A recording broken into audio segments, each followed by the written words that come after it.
and this is like my first one-on-one with him. Like, Okay. At Just Cause, it was like everyone was there. It was kind of cool, but this was like my first one-on-one. Full disclosure, like Hong Kong cinema wasn't really my You didn't grow jam up as a growing. thing of I didn't grow it. up with Yeah, it. totally. Yeah. Whereas me, he's a god. In my world, he's a god, bro. See, and I got that energy off everyone else. They're like, dude, Brad Allan, and so in my head, I'm like, oh crap. Yeah. I was like, this man, and obviously I started YouTubing and. For those that don't know, real quick, only Caucasian on the Jackie Chan stunt team. Right. Fire. The That's man all we was gotta bad. say. That's all we gotta say. Right. Yeah. I once heard Joe Rogan call Michael Jordan an uncommon man amongst uncommon men. But what does that mean? To be the best of the best. To be a titan amongst gods. A rarely acknowledged giant of the action industry who took the baton of the old masters and used it like the bar of a salmon ladder. To take the art form to new heights. When the average film buff thinks of the Mount Rushmore of martial arts movie icons, who do they think of? Bruce Lee, Jackie Chan, Jet Li, and probably Donnie Yen.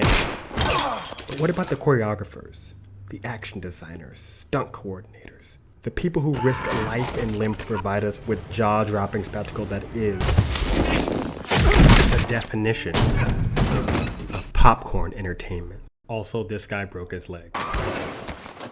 And while being carted off in a stretcher to an ambulance, through gritted teeth, he asked only one question. Is the footage usable? Someone make a note of that man's bravery. It's very hard for an action designer to have any style shine through enough that even the average filmgoer could pick it out of a crowd. The one most folks would probably know is Yuen Woo-ping. His work in the late 90s and early 2000s on The Matrix, Kill Bill, and Crouching Tiger, Hidden Dragon set a new standard for big-budget Hollywood martial arts action. The term wire fu became all the rage, and it got old real quick. In China, the wuxia films, wuxia being historical fantasy, it's just accepted that characters like Li Mubai, Wang Feihong, and even the unnamed assassin from Hero could just do gravity-defying things. We accept the gravity-defying things they accomplish the same way we accept the magic of Excalibur in the stories of King Arthur. Movies like The Matrix worked because it was all a simulation where they established that the rules of gravity could be broken. It also didn't hurt that the film wore its Chinese influences heavily on its sleeves. I know Kung Fu. And the same goes for Kill Bill. However, the problems arose when American action films stuck wire fu into places it didn't belong, like Charlie's Angels, Romeo Must Die, heck, even Scooby-Doo to boot. Wire fu became the dinosaurs from Jurassic Park, utilized simply because it could be, but rarely considered because it actually fit the story that was being told. But then came the age of the Sheik.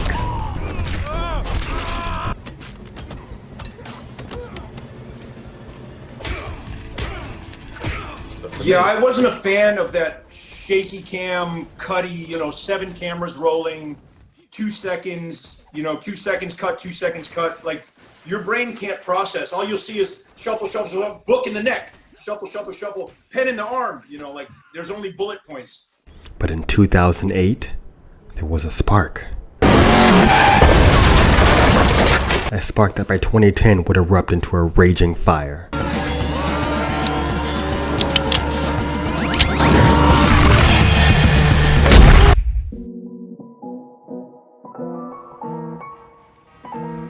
In Melbourne, Australia, on February 14, 1973, was born one Bradley James Allan. Started boxing and martial arts around the age of 10, and I got into gymnastics a little bit later, probably about 13, 14. And I trained competitive gymnastics and began tumbling. And at 17, I snapped my Achilles tendon. So I got to a decent level where I was performing Australian sort of standard, and that really put me out of competition for a long time. So I went back to martial arts, and I had that gymnastic base, and I began putting combinations together and using martial arts and gymnastics then, probably 18. I've studied a few styles. I've studied Japanese karate, some judo, aikido, Chinese wushu, boxing.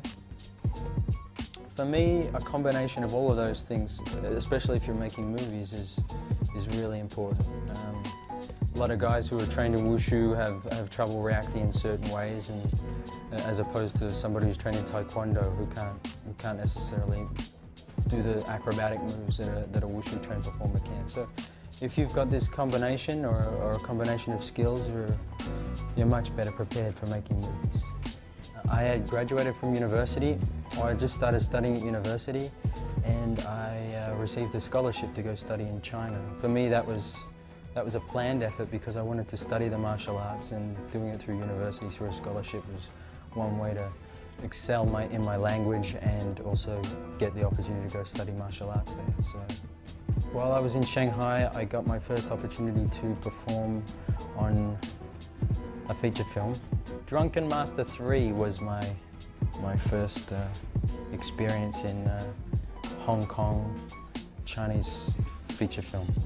Fast forward 10 years, and the Buster Keaton of Kung Fu himself, Jackie Chan, is filming his newest film, Mr. Nice Guy, in Melbourne.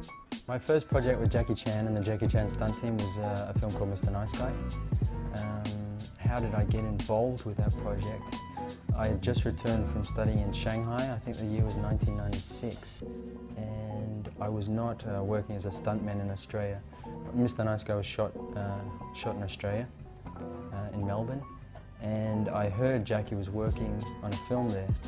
And through some friends, I managed to find out what the location was, and I managed to get down on set just to say hello and thank you to Jackie for all his years of influence and being an inspiration and all of that kind of thing.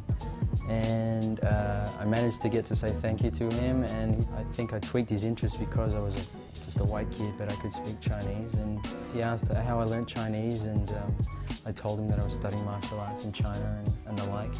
And he asked for a demonstration. So I put together a routine and showed him and some acrobatic moves and things like that. And he asked some of the Jackie Chan stunt team to step in and show me some action to see if I could imitate that. And I did, and it seemed successful. And the next thing I knew, he'd asked me if I'd like to come back and work for him the next day. The experience of Mr. Nice Guy was probably an extreme turning point in my whole life. You know?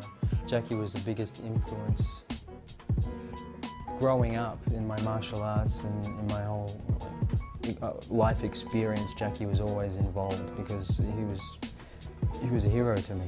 So getting the chance to meet with him and work with him was just an incredible experience, a dream come true.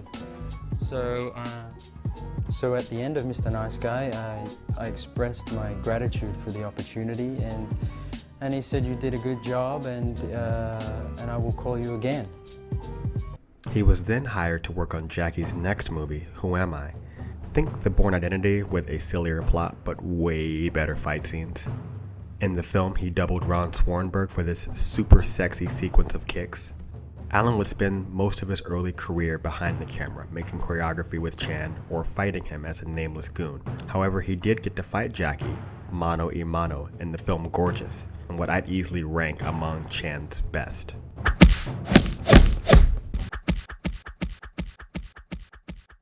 Brad eventually branched out on his own, working on films like Chronicles of Riddick, Peter Pan, and The Pacifier. And even in his early solo days, you could see the Jackie Chan influence, especially in this scene from The Pacifier. In 2007, Brad got to direct and coordinate the action for Guillermo del Toro's Hellboy 2, The Golden Army. And while in post-production, del Toro met up with director Edgar Wright, who at this point had made a name for himself with Shaun of the Dead and my personal favorite, Hot Fuzz, and was currently in the market for a fight coordinator for his next film. Del Toro had been praising Allan's work on Hellboy 2, and when Wright saw an early cut of what Brad had cooking, he was sold. Then came the 1-2 punch of 2010. First we have the setup jab. The third in director Matthew Vaughn's filmography, but the first to really turn some heads. The film is great, but more importantly, that action.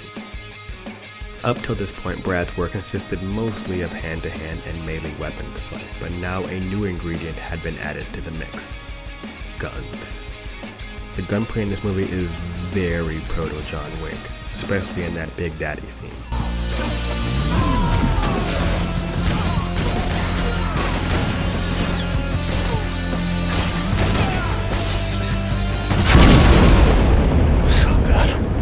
Just to remind folks, the Baba Yaga himself wouldn't appear on the big screen for another 4 years.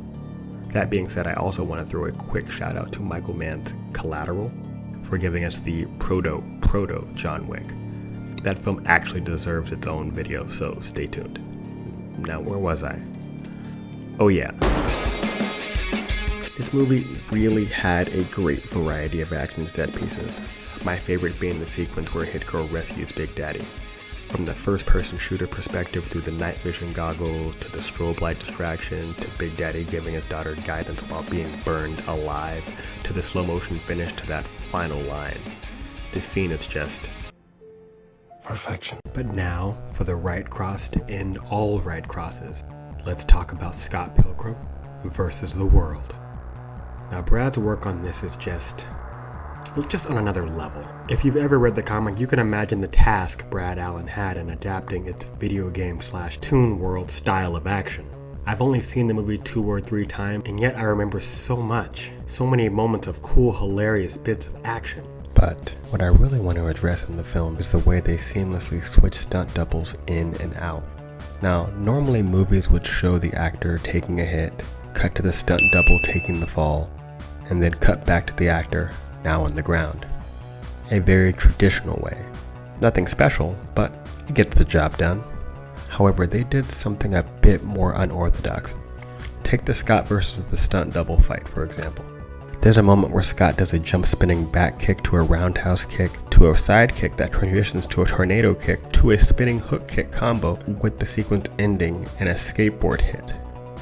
And I'm sure as you're all staring at this blankly, you're thinking, What? What happened? Well, my dear viewer, I'm glad you asked. From the moment Scott does that jump spinning back kick, they jump cut from actor Michael Cera to his stunt double, hiding the cut within a punch-in right here. The double does the flashy kick section. Notice that we never see Michael's face during the kicks. Now, when the stunt double swings down with the skateboard, they probably had Michael swing down as well to match the motion, and then jump cut as the skateboard comes down, revealing Michael's face, thus maintaining the illusion I've just now ruined for all of you. You're welcome. To me, half of the joy of watching action movies is that moment that makes me feel like it was the greatest magic trick I've ever seen. And to mix Brad's genius with the one-of-a-kind vision of Edgar Wright, absolute magic is the only possible outcome. But why stop at just one? These two gentlemen probably asked themselves. So they made another. The greatest bar-hopping / alien invasion movie of all time. I give you The World's End. A lot of what Brad does in this movie sets the foundation for the next film we'll be talking about, but I'm getting ahead of myself. What's so interesting about the action in this film is that it has a very Three Stooges-like rhythm to its action. I mean, just look at this.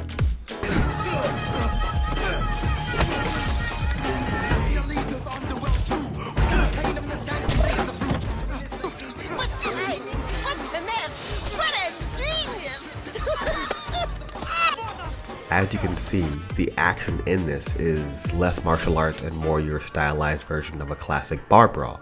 However, by speeding up that footage at points, as well as elongating shots with the use of wipe cuts and white pans, techniques that the film also uses outside of fight scenes, the film creates a unique style of action that fits within the film's already established style.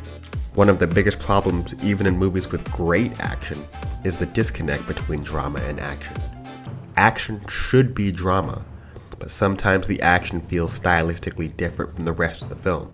If you're watching an action film, and yet you feel that the entire story is on pause just to showcase some action, then there was clearly a disconnect between director and action director, also known as the second unit director. For action scenes, it should serve the same purpose as drama scenes, to reveal character, reveal new plot points, and most importantly, push the story forward. I don't believe it. Now for the magnum opus, the creme de la creme, the Dear Lord in Heaven action experience that blew the doors off the theater and our collective minds. Let's finally talk about The Kingsman.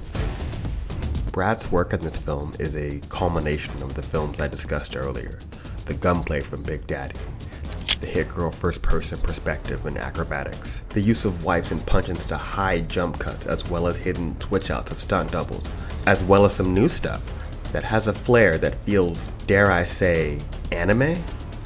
But we'll get to that influence more in the final piece. Now, the film came out the same year as John Wick, and yet I never feel like they're copying each other, not even with their sequels. With its hyperkinetic, zany but tactical style of hand-to-hand combat and gunplay, this is as animated as you can possibly get with your action without putting pencil to paper. With so many creative types out there, it's hard to come up with something that's truly new. But Dear Lord in Heaven, they achieved it with that church scene. The complexity, the choreography, the Freebird.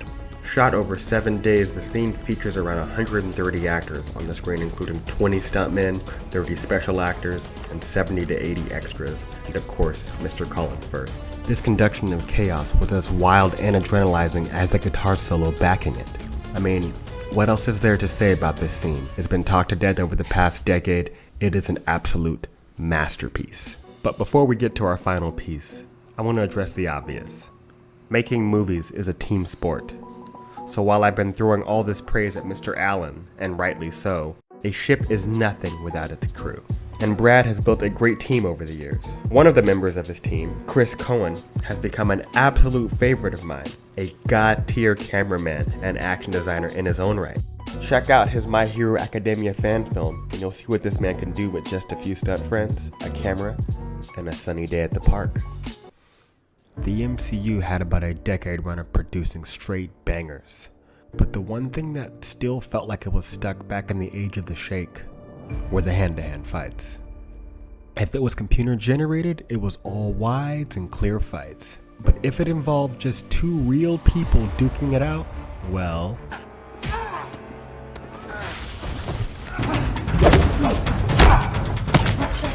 Now, to be fair, these fight scenes are way better than the earlier entries of that age. But with the exception of the Cap versus Bucky fight from Winter Soldier, I find the fight scenes a bit lacking, especially on the editing side, because I feel like the shots are there, they're well composed, the choreography is there, but for some reason the editing just seems a bit overly frantic just to hype up the energy. For example, here is a shot of T'Challa hitting Bucky with a turning sidekick off the ground in this beautiful wide right here. Now I want you to hold on to that in your head. Just hold on to that for about 1, 2, 3 seconds. Now I'm going to show you it in sequence, and I want to tell me if you even notice it. You see? Well, you don't see it? But then came Marvel's master of Kung Fu, Shang-Chi. And there's a moment in the trailer that hit me like... But as we all know, trailers lie. So I waited for the full product. And...